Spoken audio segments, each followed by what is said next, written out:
In this video, we are going to be talking about a very important concept in organic compounds, functional groups.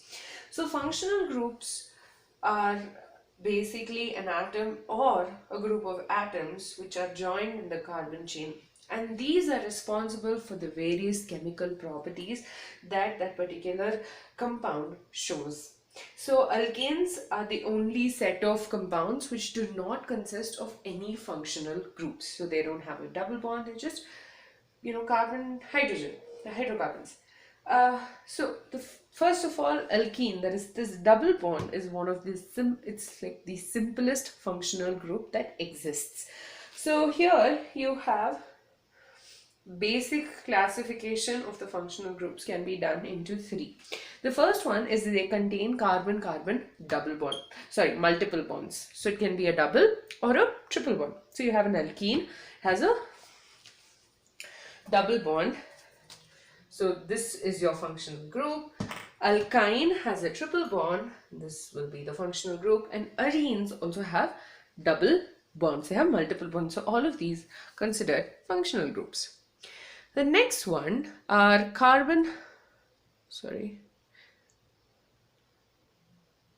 So the second one, they contain carbon which is bound to other atoms. Okay, so here you don't have double bonds or triple bonds. They are all single bonds. Okay, the first one is alkyl halides. So these mean, the X means it can be a chlorine, bromine, fluorine or iodine.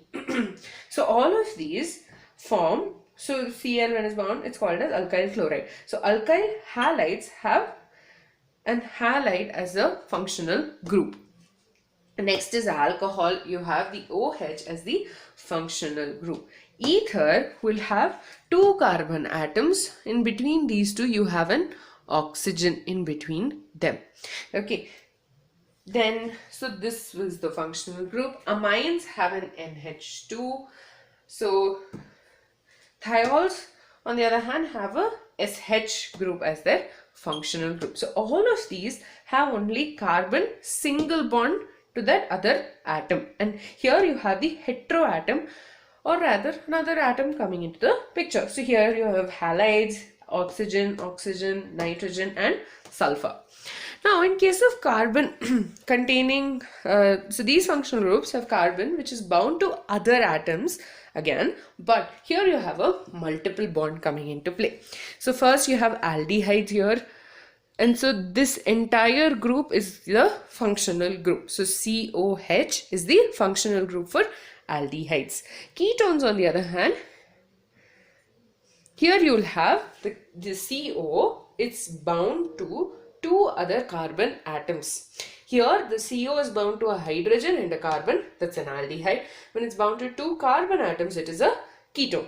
Carboxylic acid has COOH group. I am so sorry for this. So a carboxylic acid has a COOH, that's the functional group for carboxylic acid. Ester, on the other hand, will have it's similar to carboxylic acid, but it has an R group instead of a H. So here you had OH, here it has OR, and R is another alkyl group. It can be CH3, it can be C2H5, it can be anything. So the next one is acid halides. Acid halides, instead of OH, you will have an X, and this X is again chlorine, bromine, fluorine or iodine, and these are called as acid halides. Amides, on the other hand, have a CO and an NH2. So instead of your carboxylic acid having OH, if this group changes to NH2, it is called as amides. So basically, when you talk about COOH, right? When you have OH, it's a carboxylic acid. When you have an OR, it's an ester. Acid halides, you have X, which is bromine, chlorine, fluorine or iodine. Amides, on the other hand, you have an NH2 group. Nitriles, you have a CN.